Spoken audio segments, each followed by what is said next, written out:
الحمد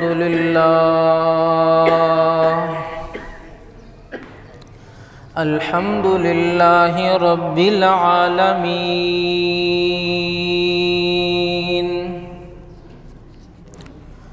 الصلاة والسلام على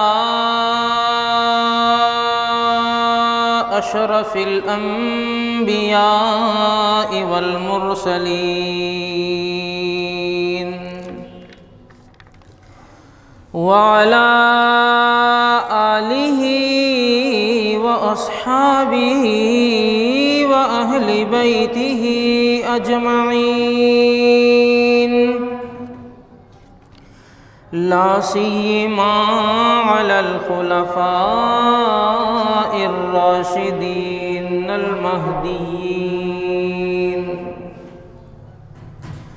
ومن تبعهم بإحسان إلى يوم الدين، ولعنة الله على أعدائهم الرافزين الكافرين المرتدين إلى يوم الدين.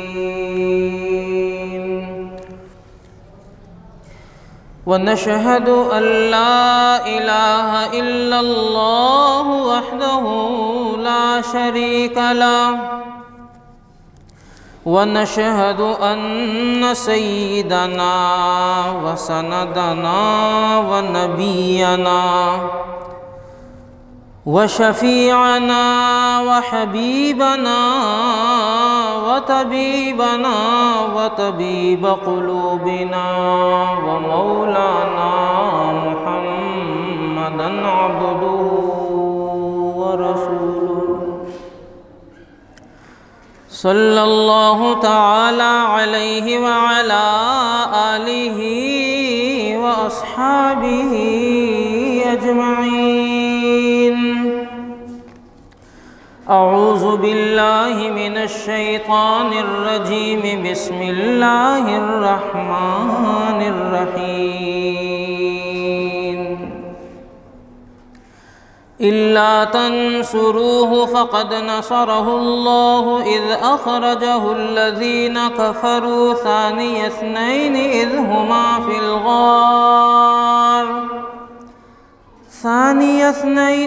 هما في الغار إذ يقول لصاحبه لا تحزن إن الله معنا،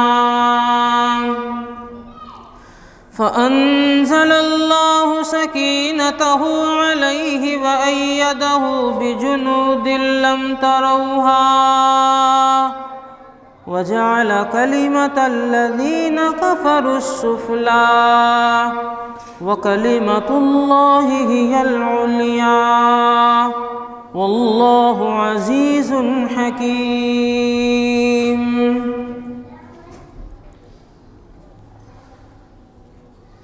وعن عائشة رضي الله تعالى عنه قالت قال رسول الله صلى الله عليه وسلم لا ينبغي لقوم فيهم أبو بكر أن يؤمهم غيره.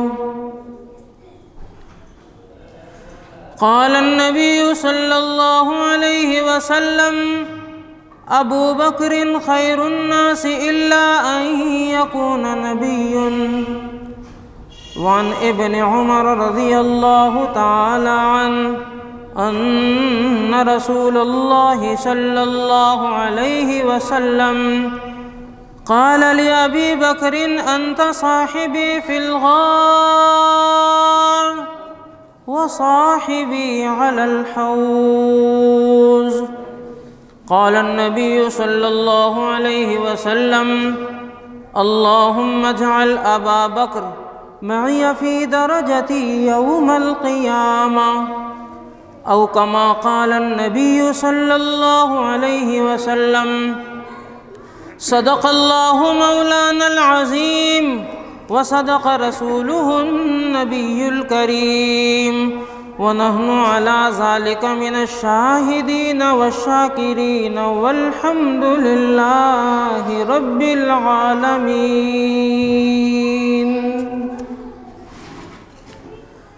جس کو صدیق ذات خدا نے کہا اور صدیق ہی مصطفیٰ نے کہا، جس کو صدیق ذات خدا نے کہا اور صدیق ہی مصطفیٰ نے کہا، جس کو صدیق سب اولیاء نے کہا اور صدیق ہی مرتضیٰ نے کہا، ہم بھی کہتے ہیں صدیق صدیق ہیں، جو نہ مانے وہ زندیق ہے۔ گرامی قدر محترم مکرم معزز سامعین، چند جمعوں سے آپ حضرات کے سامنے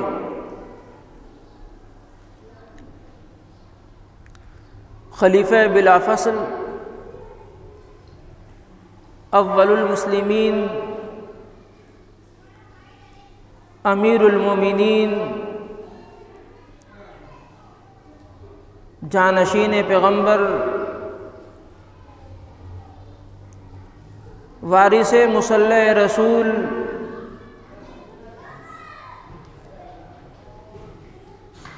خلیفہ بلا فصل سیدنا ابو بکر صدیق رضی اللہ تعالی عنہ کی شان منقبت اور ان کی زندگی کا تعارف آپ حضرات کے سامنے چل رہا ہے۔ سیدنا ابو بکر صدیق رضی اللہ تعالی عنہ سب سے پہلے اسلام لانے والے صحابی رسول ہیں،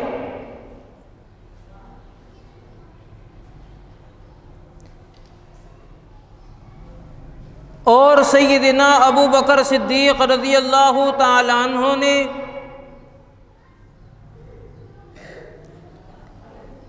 سب سے پہلے کلمہ پڑھ کر جناب رسول اللہ صلی اللہ علیہ وسلم کی غلامی اور صحبت کو اختیار کیا،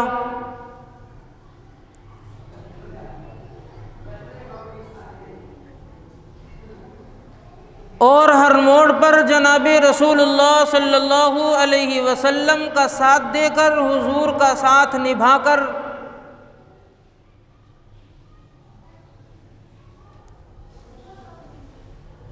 وفاداری کی، وہ مثالیں قائم کی کہ دنیا کے اندر اس کی مثالیں کہیں نہیں ملتی۔ ہم نے گزشتہ جمعے بھی، اس سے پچھلے جمعے بھی آپ حضرات کے سامنے سیدنا ابو بکر صدیق رضی اللہ تعالی عنہ کے کچھ حالات ابتدائے اسلام سے لے کر مکہ مکرمہ کے آغاز کے دور میں جو جناب رسول اللہ صلی اللہ علیہ وسلم کے ساتھ انہوں نے گزارے، ان کا تذکرہ کیا تھا۔ مکہ مکرمہ کے دور میں ہی حضور علیہ السلام کی مخالفت بڑھتی چلی جا رہی تھی، دشمن دشمنی میں اور زیادہ متشدد ہوتا چلا جا رہا تھا، نہ ماننے والا، مخالفت کرنے والا جناب رسول اللہ صلی اللہ علیہ وسلم کی دشمنی میں اور زیادہ بڑھ رہا تھا۔ جو کلمہ پڑھ کر حضور کا ساتھ دینا چاہتا، یہ کافر، یہ دشمن حضور علیہ السلام کے ساتھ ان کو بھی تشدد کا نشانہ بناتے۔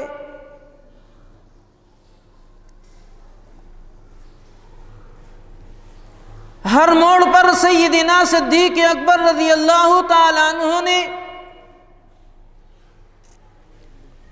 جہاں حضور علیہ السلام کا ساتھ دیا، وہاں وقتاً فوقتاً ہر مسلمان کا ہر مشکل وقت میں ساتھ دیا۔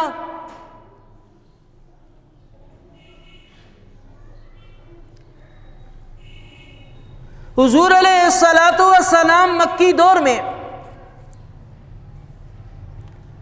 جب معراج کا واقعہ پیش آیا تو آپ علیہ الصلاۃ والسلام معراج سے واپس پلٹے،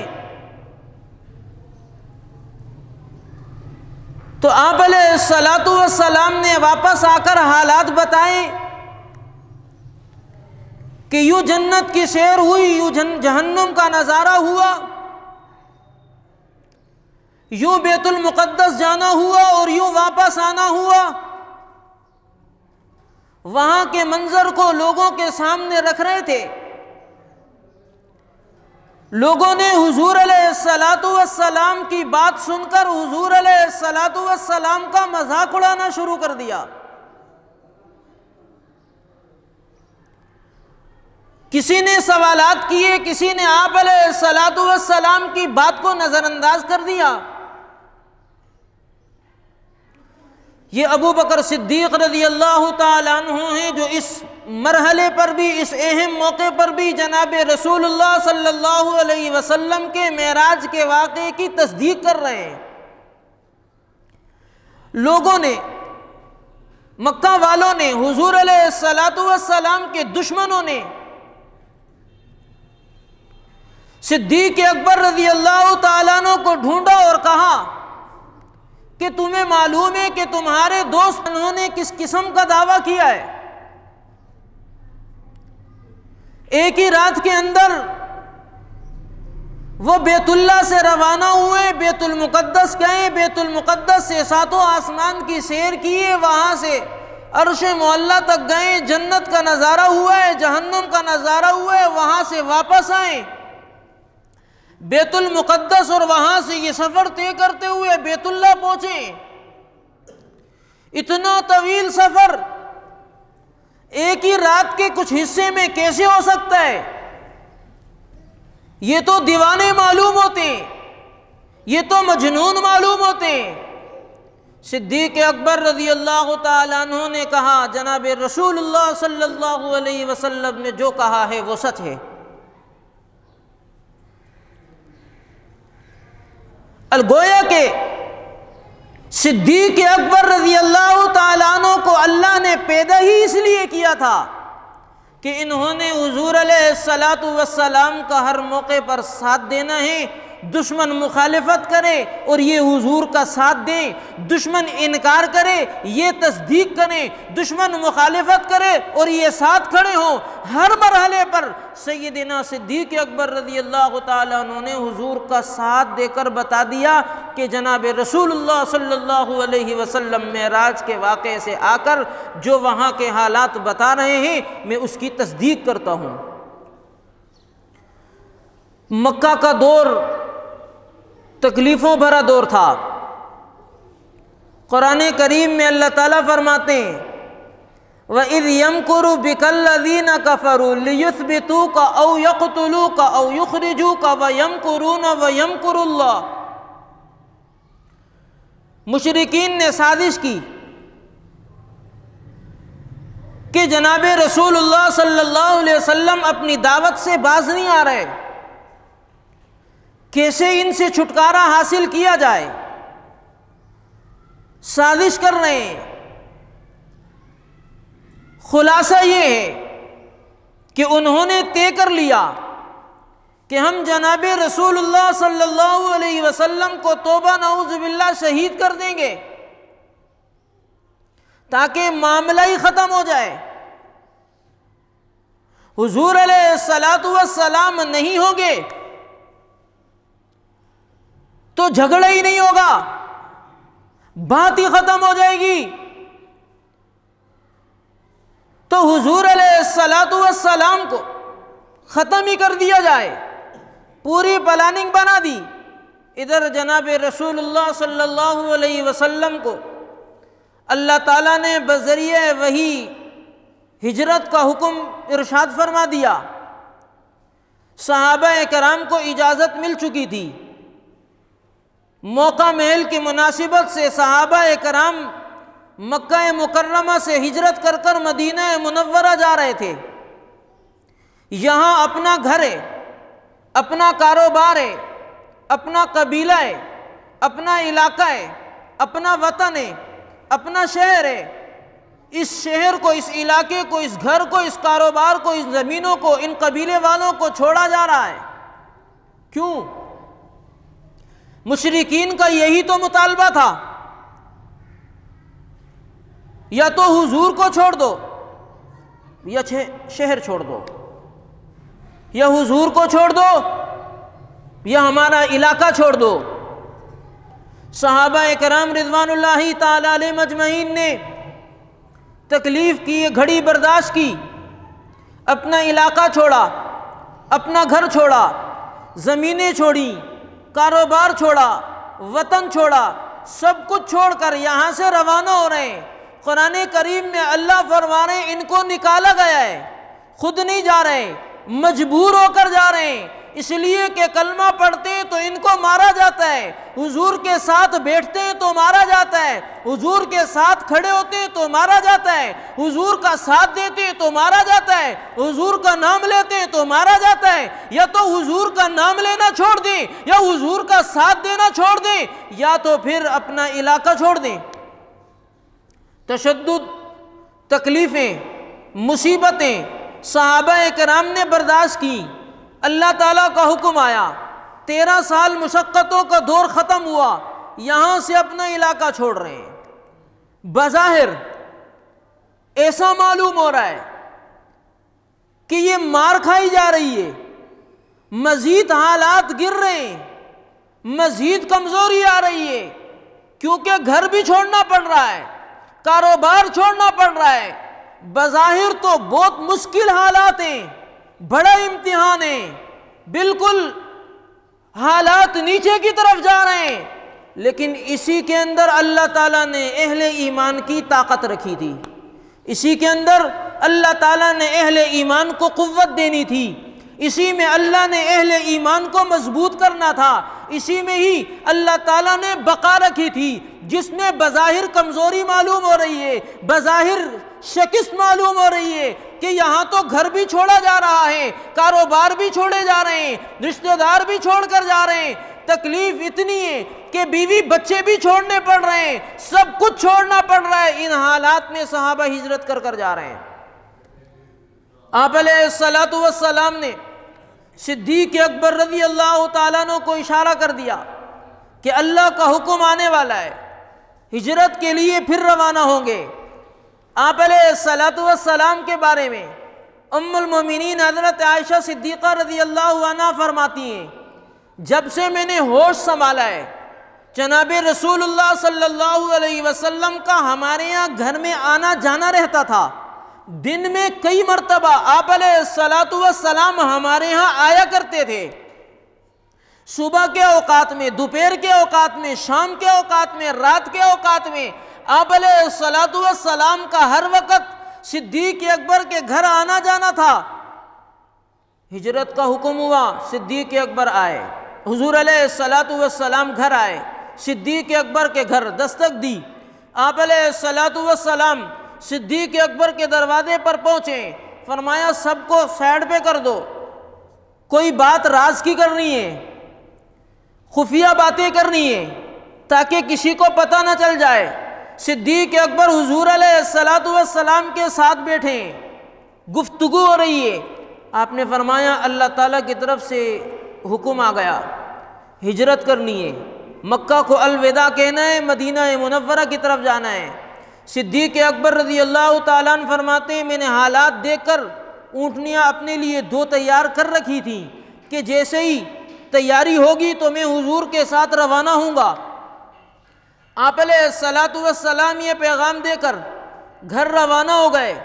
آپ علیہ الصلوۃ والسلام نے حضرت علی کو بلوایا، بلانے کے بعد آپ نے حضرت علی رضی اللہ تعالیٰ عنہ کے ہاتھ میں امانتیں رکھ دیں کہ مکہ میں یہ فلاں کی امانت ہے، یہ فلاں کی امانت ہے، یہ فلاں کی امانت ہے۔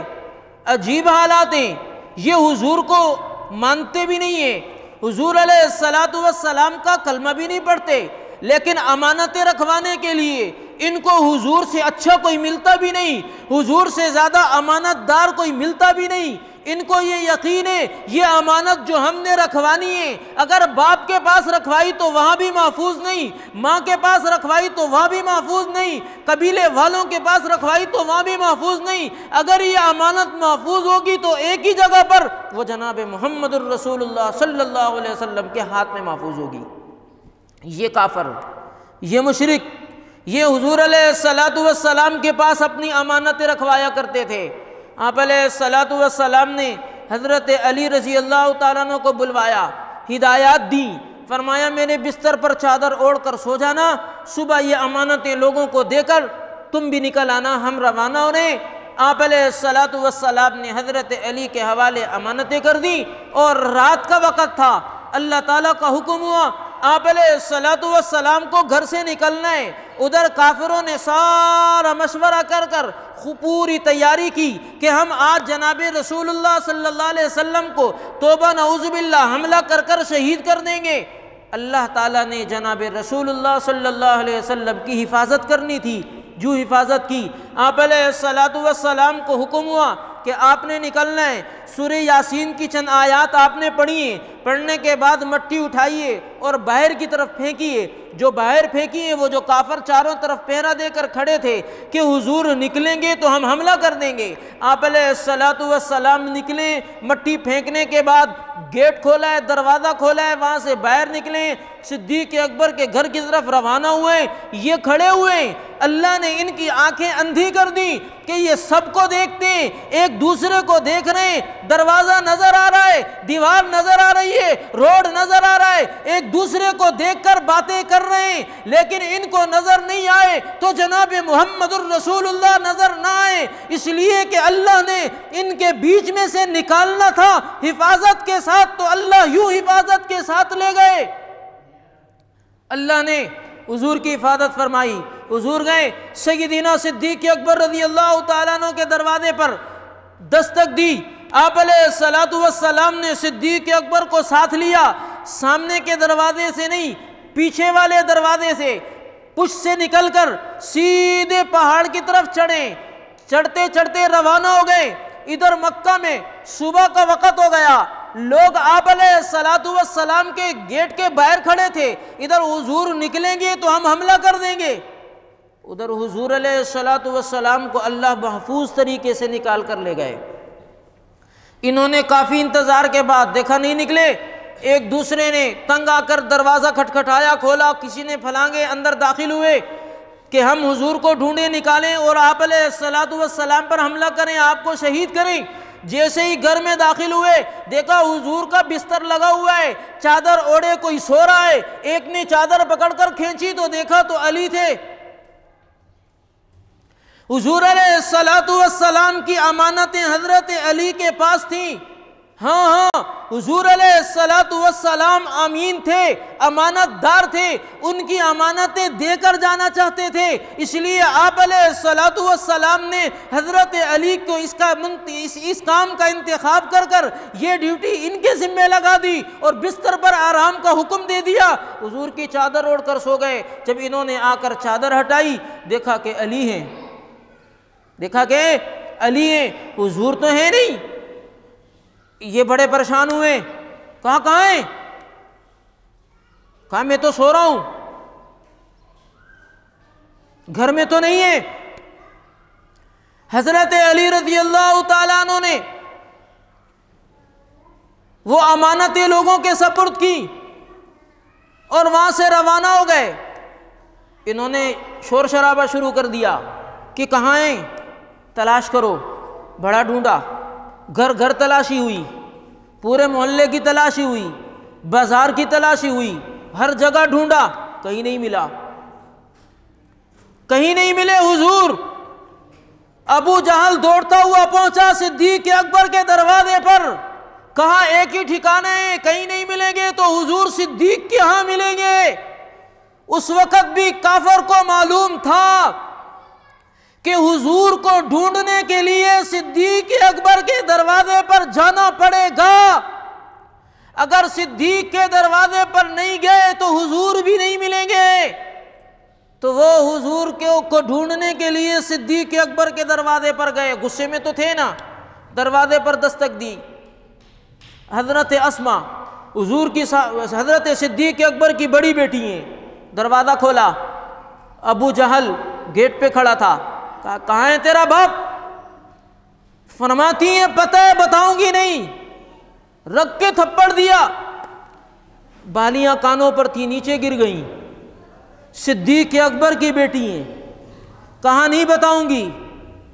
یہ حضرت اسماء ابو جہل کو نہیں بتایا، ابو جہل نکل گیا ڈھونڈنے کے لیے، تلاش کر رہے ہیں، انہوں نے انعام رکھ دیے، کہا جو آپ علیہ الصلاۃ والسلام کو اور حضرت ابو بکر صدیق کو جو زندہ یا مردہ جس حالت میں بھی لائے گا، ایک کے بدلے میں 100 اونٹ ملیں گے، 2 کے بدلے میں 200 اونٹ ملیں گے۔ لالچی تلاش کرنے کے لیے نکلے، بھاگے دوڑے، بڑا تلاش کیا، انہوں نے بھی بڑا زور لگایا، سرداروں نے کھوجی بلوائے گئے کہ جو لوگوں کے قدم دیکھ کر پہچانتے ہیں کہ بھائی یہ پہچانا جائے کہ یہ بندہ یہاں سے نکلا ہے، اس کے پاؤں کے نشان کو دیکھ کر اس کو ڈھونڈا جائے۔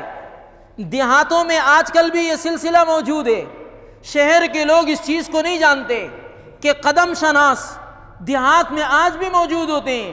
کسی کے ہاں بھینسیں چوری ہو جائیں، کوئی سامان چوری ہو جائے تو جہاں چوری ہو جاتی ہے وہ قیافہ شناسوں کو بلا کر لاتے ہیں، جو پاؤں کے نشانات کو ڈھونڈتے پہچانتے اس جگہ تک پہنچ جاتے ہیں جہاں تک چور سامان لے کر کے گیا ہے۔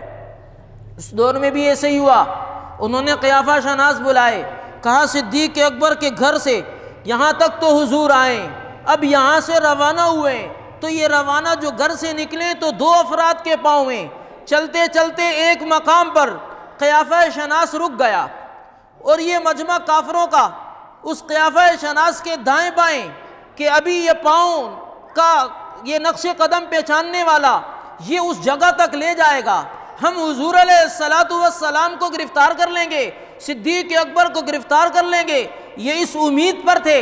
ادھر قیافہ شناس جب گھر سے نکلا، پاؤں کے نشانات کے پیچھے چلتے چلتے جب 2 آدمی جا رہے ہیں، ایک جگہ ایسی آ گئی کہ ایک آدمی کے پاؤں کے نشان غائب ہو گئے، ایک کے بچے ہوئے ہیں، قیافہ شناس وہیں بیٹھ گیا، سر پکڑ لیا اس نے، کہہ رہے کہ یہاں سے 2 بندے یہاں تک آئے، ایک بندہ سیدھا جا رہا ہے، دوسرا نہ ادھر گیا ہے نہ ادھر گیا ہے، نہ آگے گیا ہے نہ واپس پلٹا ہے، گیا کدھر ہے؟ ابو جہل ساتھ تھا، اس نے کہا تو چھوڑ، مجھے پتہ ہے۔ کون کہتا ہے؟ ابو جہل کہہ رہا ہے، وہ جو کافروں کا سردار ہے، وہ جو حضور کے دشمنوں کا سردار ہے، اس نے کہا یہ ہم پہچانتے ہیں، تو نہیں پہچانتا، تو چل یہاں سے، یہ ہم تجھے بتاتے ہیں، یہ صدیق حضور سے محبت اتنی کرتے ہیں، تم یہ راستہ نہیں دیکھتے، یہ پتھریلا، یہ راستہ، یہ مشکل راستہ، اس راستے پر صدیق اکبر نے حضور کو پیدل چلنے ہی نہیں دیا ہوگا، اس نے اپنے اوپر سوار کر لیا ہوگا۔ یہ ابو جہل جانتا تھا کہ صدیق حضور کا کتنا بڑا وفادار ہے، کہ صدیق حضور سے کتنی محبت کرتا ہے، کہ وہ یہ پتھر، نوکیلے پتھر بھی صدیق اکبر حضور کے پاؤں میں چبھنا برداشت نہیں کرتے۔ میں بات کو مختصر کرتا ہوں، اس نے کہا ابو جہل نے چل ایک نشان ہے، اسی پر چل، ہم پہنچ جائیں گے منزل مقصود تک جہاں پہنچنا ہے۔ قیافہ شناس چلتا رہا، چلتے چلتے چلتے اس غار کے منہ تک پہنچ گئے، اندر صدیق اکبر موجود ہیں اور حضور موجود ہیں۔ اس منظر کا سارا منظر کشی کر کر قرآن کریم نے ہمارے سامنے خلاصہ بھیج دیا، الا تنصروہ فقد نصرہ اللہ اذ اخرجہ الذین کفروا ثانی اثنین اذ ہما فی الغار اذ یقول لصاحبہ لا تحزن ان اللہ معنا۔ یہاں اس آیت میں تفصیل میں اگر ہم جائیں گے تو صدیق اکبر کی عزت اور عظمت اور شان اور رفعت اور بلندی اور مرتبے کے لیے اس آیت کی تفسیر میں اتنا تفصیلی کلام مفسرین نے لکھا ہے کہ اس پر کئی گھنٹوں گزر سکتے ہیں کہ صدیق اکبر کی شان، عظمت، رفعت، منقبت، فضیلت، بلندی اور ہر طریقے سے فضیلت قرآن کریم میں یہاں جو بیان ہوئی ہے، مفسرین نے بہت کلام کیا اس کے اوپر۔ ثانی اثنین، اس کے اوپر الگ کلام ہے۔ اذ ہما فی الغار، اذ یقول لصاحبہ لا تحزن، ایک جملہ آپ کے سامنے رکھتا ہوں۔ مفسرین فرماتے ہیں یہاں جو یہ کہا ہے اذ یقول لصاحبہ لا تحزن، صحابی حضور علیہ الصلاۃ والسلام کا صدیق اکبر کو قرآن نے کہہ دیا، صدیق اکبر کو قرآن نے حضور کا صحابی کہہ دیا۔ اب قیامت تک کوئی ابو بکر صدیق کی صحابیت کا انکار کرے گا تو گویا کہ وہ قرآن کا انکار کر رہا ہے، جو قرآن کی ایک آیت کا بھی انکار کر رہا ہے اور وہ قرآن کا منکر ہونے کی وجہ سے کافر ٹھہراتا ہے، وہ کافر ٹھہر جاتا ہے۔ تو قرآن کریم کا انکار کرنے والا وہ شخص ہو جاتا ہے جو صدیق اکبر کی صحابیت کا انکار کر رہا ہے۔ صحابہ سارے حضور علیہ الصلاۃ والسلام کی اپنی جگہ پر شان والے ہیں، لیکن قرآن کریم میں اس مقام پر اللہ تعالیٰ نے صدیق اکبر کو حضور کا صحابی کہا ہے، اور جو شخص صدیق اکبر کو حضور کا صحابی نہیں مانتا اللہ کے ہاں اس کا ایمان بھی قابل قبول نہیں ہے۔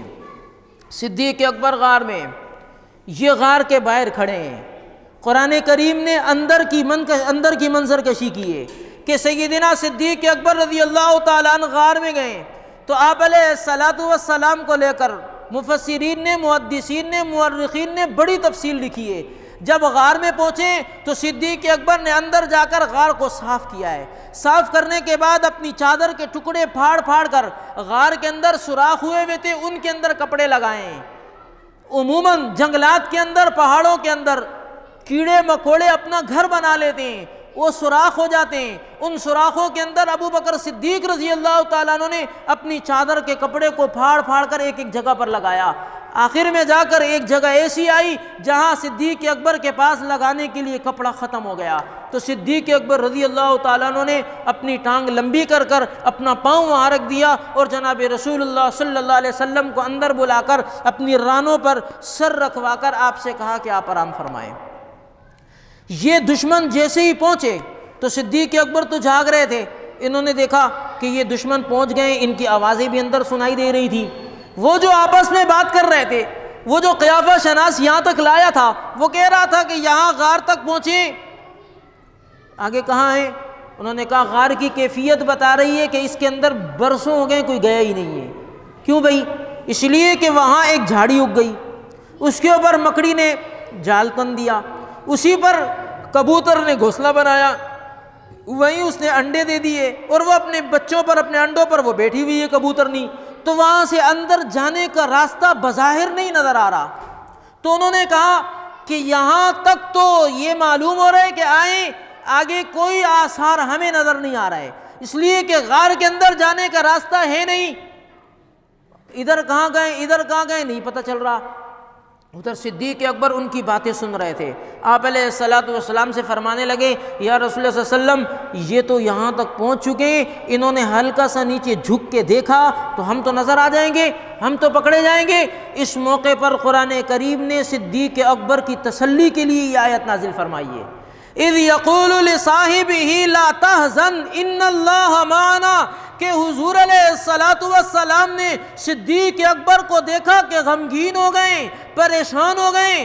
کیوں پریشان ہوئے؟ کہ ایک امانت حضور علیہ الصلاۃ والسلام کے پاس تھی، انہوں نے اپنی امانتوں کے لیے امین حضرت علی کو سمجھا کہ اس کی حفاظت یہ کریں گے، ان کے حوالے کر کر گھر میں چھوڑ کر آ گئے۔ ایک پوری کائنات میں اللہ کی امانت جناب رسول اللہ کی صورت میں موجود تھی، دشمن مارنا چاہتا تھا، نقصان پہنچانا چاہتا تھا، ختم کرنا چاہتا تھا، دبانا چاہتا تھا، اللہ تعالیٰ اس نشانی، اس حفاظت کو بچانا چاہتے تھے، اس کو آپ علیہ الصلاۃ والسلام کی حفاظت کرنا چاہتے تھے، تو اللہ تعالیٰ نے اس کی حفاظت کے لیے انتخاب صدیق اکبر کی صورت میں کیا کہ ابو بکر صدیق رضی اللہ تعالیٰ عنہ کا انتخاب ہوا کہ جب دشمن سب حضور کو نقصان پہنچانا چاہیں گے تو اللہ اس موقع پر صدیق اکبر کو حضور کا محافظ بنا کر حضور کا خادم بنا دیں گے۔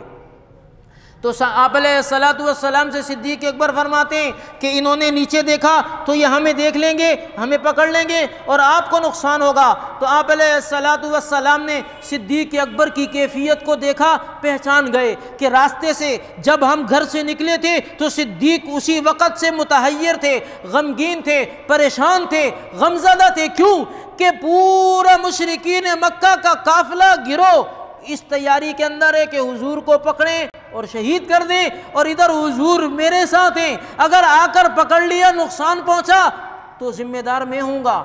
تو اسی لیے جب حضور کے ساتھ چل رہے تھے راستے میں تو کبھی دائیں آ جاتے تھے، کبھی بائیں آتے تھے، کبھی آگے آ جاتے تھے، کبھی پیچھے آ جاتے تھے۔ تو آپ علیہ الصلوۃ والسلام نے پوچھا ابو بکر کبھی ادھر کبھی آگے کبھی پیچھے کیا مسئلہ ہے؟ صدیق اکبر فرماتے ہیں یا رسول اللہ صلی اللہ علیہ وسلم جب مجھے محسوس ہوتا ہے دشمن کہیں دائیں جانب سے آئے گا تو میں دائیں جانب آ جاتا ہوں، جب محسوس ہوتا ہے بائیں جانب آئے گا تو بائیں جانب آ جاتا ہوں، جب آگے سے محسوس ہوتا ہے تو آگے آ جاتا ہوں، آپ کے تحفظ کے خاطر ہر طرف چل رہا ہوں تاکہ آپ کو کوئی نقصان نہ پہنچائے۔ تو آپ علیہ الصلوۃ والسلام سمجھیں کہ آپ علیہ الصلوۃ والسلام نے محسوس کیا کہ صدیق اکبر اس وقت سے اب تک غمگین ہے، تو آپ نے فرمایا لا تحزن ان اللہ معنا، غم نہ کر اللہ ہمارے ساتھ ہے۔ دیکھو قرآن کریم میں اللہ تعالیٰ نے غم کے لیے، خوف کے لیے، پریشانی کے لیے دو جملے استعمال کیے، دو لفظ استعمال کیے ہیں، ایک خوف کا استعمال کیا ہے، ایک حزن کا استعمال کیا ہے۔ خوف عربی زبان میں وہاں بولا جاتا ہے جہاں آدمی کو اپنے بارے میں کوئی خوف تکلیف اور پریشانی ہو کہ مجھے کوئی نقصان پہنچ جائے گا، اور حزن وہاں استعمال ہوتا ہے عربی زبان میں جہاں اپنی تکلیف نہیں ہے، اپنا غم نہیں ہے، اپنے ساتھ والے کا غم ہے، اپنی ساتھ والے کی پریشانی ہے۔ تو اللہ نے صدیق اکبر کے غم کو پہچان کر بتا دیا کہ صدیق اکبر کو اپنی ذات کا غم نہیں ہے، صدیق اکبر کو اگر غم ہے تو جناب محمد الرسول اللہ صلی اللہ علیہ وسلم کا غم ہے۔ آپ نے فرمایا لا تحزن ان اللہ معنا، غم نہ کر اللہ ہمارے ساتھ ہے، یہ اللہ ہماری حفاظت فرما دیں گے۔ یوں ہوا کہ وہ وہاں کچھ دیر کھڑے رہے، باتیں کرتے رہے، ناکام ہو کر واپس چلے گئے۔ ادھر صدیق اکبر کا پورا گھرانہ جناب رسول اللہ صلی اللہ علیہ وسلم کی خدمت میں لگا ہوا ہے۔ یہاں سے ہجرت کا آغاز ہوا ہے، اور اس ہجرت کے لیے جناب رسول اللہ صلی اللہ علیہ وسلم کے ساتھ جس شخصیت کو رکھنا تھا، اللہ نے پورے مکہ میں صحابہ کی پوری جماعت میں صدیق اکبر کا انتخاب فرمایا۔ صرف صدیق اکبر کا نہیں بلکہ پورے گھرانے کا انتخاب فرمایا کہ اس ہجرت کے موقع پر سب کی خدمت لگ جائے گی۔ آپ غار میں ہیں، حضرت اسما گھر میں کھانا تیار کر لا کر وہاں پہنچا رہی ہیں، 3 دن وہاں رہیں، یہی راتیں وہاں رہیں، تو حضرت اسما کھانا تیار کر لا رہی ہیں۔ صدیق اکبر کے بیٹے ہیں ابو بکر عبد الرحمن، وہ مکہ میں ہونے والے سارے معاملات، لوگوں کی باتیں، گفتگو سن کر جناب رسول اللہ صلی اللہ علیہ وسلم کو رات کو پہنچا رہے ہیں۔ صدیق اکبر کا غلام ہے، بکریاں چلاتا ہے ادھر ادھر، اس سے کہا ہوا تھا کہ تم بکریاں چلاتے رہو گے، یہ کھانا دینے والی کھانا دے جائے گی، یہ وہاں کی اطلاع لانے والے اطلاع دے جائیں گے، جب یہ دونوں واپس چلے جائیں ان کے قدم کے نشان کو مٹانا ہے، تم بکریوں کو گھماتے ہوئے یہاں غار تک لے آنا، ہمیں جتنے دودھ کی ضرورت ہوگی ہم وہ لے لیں گے، اس کے بعد یہاں سے ریوڑ کو لے جانا تاکہ یہاں سے ان کے نشان قدم بھی مٹ جائے، کسی کو پتہ بھی نہ چلے کہ غار میں کوئی آ جا رہا ہے۔ یہ صدیق اکبر کا گھرانہ آپ علیہ الصلوۃ والسلام کی خدمت میں لگا ہوا ہے۔ اللہ نے ایسا انتخاب فرمایا کہ صدیق اکبر کی قسمت، ان کے گھرانے کی قسمت، ان کا انتخاب اللہ نے کیا کہ جناب محمد الرسول اللہ صلی اللہ علیہ وسلم کو جب یہ سب مارنا چاہیں گے تو صدیق اور صدیق کے گھرانے سے اللہ تعالیٰ حضور علیہ الصلوۃ والسلام کا تحفظ کروائیں گے، اور یوں تحفظ کروا کر بتا دیا کہ جو شخص حضور علیہ الصلوۃ والسلام تک جانا چاہتا ہے وہ صدیق تک پہنچے گا تو حضور علیہ الصلوۃ والسلام تک جا سکے گا، ورنہ وہ حضور تک نہیں پہنچ سکتا۔ دوسرے الفاظ میں یوں سمجھیے کہ میں اور آپ چاہتے ہیں کہ ہم کامیاب ہوں، کامیابی کس میں؟ اللہ کی رضا میں۔ اللہ کب راضی ہوں گے؟ جب اللہ کے محبوب جناب محمد الرسول اللہ راضی ہوں گے۔ جناب محمد الرسول اللہ تک پہنچنے کے لیے سیدنا صدیق اکبر کو راضی کرنا ہوگا۔ آپ نے فرمایا صدیق سے محبت ایمان کا حصہ ہے، صدیق سے محبت ایمان کا حصہ ہے، یہ ہمارے عقیدے کا تعلق ہے۔ جو صدیق اکبر سے محبت کر رہا ہے وہ ایمان کی وجہ سے کر رہا ہے، وہ عقیدے کی وجہ سے کر رہا ہے، وہ جناب محمد الرسول اللہ صلی اللہ علیہ وسلم کی وجہ سے کر رہا ہے۔ ایک آدمی کہیں نے ابو بکر صدیق کو نہیں مانتا، وہ جناب محمد الرسول اللہ صلی اللہ علیہ وسلم تک نہیں پہنچ سکتا۔ حضور تک پہنچنے کے لیے صدیق اکبر کا دامن تھامنا پڑے گا۔ اگر صدیق اکبر کا دامن نہیں تھامو گے تو حضور تک پہنچ بھی نہیں پاؤ گے۔ تو آج یہ جمادی الثانی کا مہینہ سیدنا ابو بکر صدیق رضی اللہ تعالیٰ عنہ کے یوم وفات کا مہینہ ہے۔ مسلمانوں، سیدنا صدیق اکبر رضی اللہ تعالیٰ عنہ نے ہر اعتبار سے اپنا مال، اپنی جان، اپنا گھرانہ، اپنی ساری صلاحیتیں جناب محمد الرسول اللہ صلی اللہ علیہ وسلم پر قربان کر دیں۔ ہاں، جناب رسول اللہ صلی اللہ علیہ وسلم نے کئی مقامات پر سیدنا صدیق اکبر رضی اللہ تعالیٰ عنہ کی فضیلت کو بیان فرمایا۔ میں نے گزشتہ جمعے تفصیل سے کہا تھا کہ پوری امت میں جتنی نعمتیں، جتنی فضیلتیں، جتنی عزتیں اللہ نے امت کو دی ہیں، ان ساری عزتوں میں، ساری نعمتوں میں، ساری فضیلتوں میں پہلا نمبر کس کا ہے؟ سیدنا ابو بکر صدیق رضی اللہ تعالیٰ عنہ کا ہے۔ سب سے بڑی نعمت ایمان کی نعمت ہے۔ پوری دنیا کے مسلمانوں کے پاس سب سے بڑی نعمت ایمان کی نعمت ہے۔ یہ ایمان کی نعمت میں سب سے بڑا، سب سے پہلا نمبر، سب سے مضبوط درجہ، سب سے اعلیٰ درجہ بھی ابو بکر صدیق رضی اللہ تعالیٰ عنہ کا بنتا ہے۔ ایسے ہی پورے اسلام کے اندر عزت، وقار، شان، رفعت کے جتنے بھی مراتب موجود ہیں، ان تمام مراتب کے اندر پہلا نمبر ابو بکر صدیق رضی اللہ تعالیٰ عنہ کا ہے۔ آپ علیہ الصلاۃ والسلام نے صدیق اکبر کو محبت دی، محبت دے کر بتا دیا کہ جو صدیق اکبر کو محبت دے گا وہ مجھ سے محبت کر سکتا ہے، جو صدیق اکبر سے محبت نہیں کر سکتا وہ مجھ سے بھی محبت نہیں کر سکتا۔ کئی مقامات ایسے آئے ہیں، آپ علیہ الصلاۃ والسلام نے صحابہ اکرام سے فرمایا کہ صدیق اکبر کے معاملے میں میری رعایت کرو۔ آپ علیہ الصلاۃ والسلام نے فرمایا صدیق اکبر نے میرا ساتھ اس وقت دیا جب سب دشمنی کر رہے تھے، صدیق اکبر نے میرے ساتھ وفا اس وقت کی جب سب بے وفائی کر رہے تھے، سب دشمنی کر رہے تھے، صدیق نے اس وقت میرا ساتھ دیا، صدیق کے معاملے میں میری رعایت کرو۔ آپ نے فرمایا، ایک صحابی ہیں، انہوں نے جناب رسول اللہ صلی اللہ علیہ وسلم سے پوچھا کہ سب میں آپ کو محبت سب سے زیادہ کس کو ہے؟ آپ علیہ الصلاۃ والسلام نے فرمایا عائشہ سے۔ صحابہ اکرام سے حضور کا ایک تعلق، ایک نسبت ایسی تھی کہ ہر صحابی حضور سے یہ سمجھتا تھا کہ حضور کی محبت مجھ سے سب سے زیادہ ہے، آپ مجھے سب سے زیادہ پیار کرتے ہیں۔ تو اسی خوش فہمی کے اندر ایک صحابی نے آپ علیہ الصلاۃ والسلام سے پوچھا تو آپ نے فرمایا کہ عائشہ سے۔ وہ صحابی فرماتے ہیں یا رسول اللہ صلی اللہ علیہ وسلم میں یہ پوچھ رہا ہوں کہ مردوں میں؟ تو آپ علیہ الصلاۃ والسلام نے فرمایا عائشہ کے باپ سے۔ کس سے؟ حضرت ابو بکر صدیق رضی اللہ تعالیٰ عنہ سے۔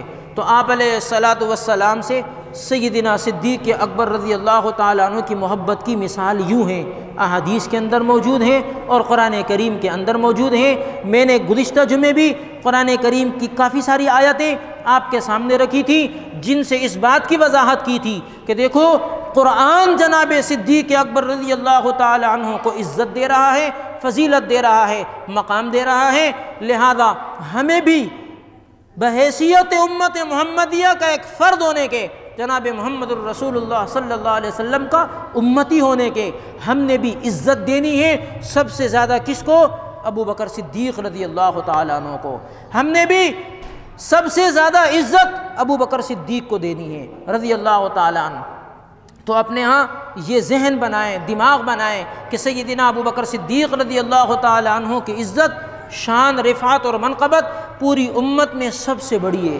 یہی وجہ ہے آپ علیہ الصلاۃ والسلام نے اپنے دور میں 17 نمازیں سیدنا ابو بکر صدیق رضی اللہ تعالیٰ عنہ سے فرمایا کہ وہ پڑھائیں۔ بیماری کی حالت میں 17 نمازیں سیدنا ابو بکر صدیق رضی اللہ تعالیٰ عنہ نے آپ علیہ الصلاۃ والسلام کے مصلی پر کھڑے ہو کر پڑھائیں۔ ہم آئندہ جمعے بھی انشاءاللہ سیدنا ابو بکر صدیق رضی اللہ تعالیٰ عنہ کی شان، منقبت، رفعت اور فضیلت پر بات کریں گے۔ گزشتہ جمعے بھی، اس سے پچھلے جمعے بھی ہم نے ابتدائے اسلام سے لے کر مکہ مکرمہ اور ہجرت تک کے حالات آپ کے سامنے کسی حد تک مختصراً تفصیل سے رکھے ہیں۔ آئندہ جمعے انشاءاللہ العزیز ہم کوشش کریں گے مدنی دور کے کچھ حالات اور سیدنا ابو بکر صدیق رضی اللہ تعالیٰ عنہ کے دور خلافت پر کچھ روشنی آپ کے سامنے ڈالی جائے تاکہ آپ کو اندازہ ہو کہ سیدنا ابو بکر صدیق رضی اللہ تعالیٰ عنہ کا مقام اسلام میں کتنا بلند ہے، کتنا بڑا ہے۔ اللہ تعالیٰ ہم سب کو سیدنا صدیق اکبر رضی اللہ تعالیٰ عنہ کے نقش قدم پر چلتے ہوئے اسلام کی خدمات کرنے کی توفیق نصیب فرمائے۔ وآخر دعوانا ان الحمد للہ رب العالمین۔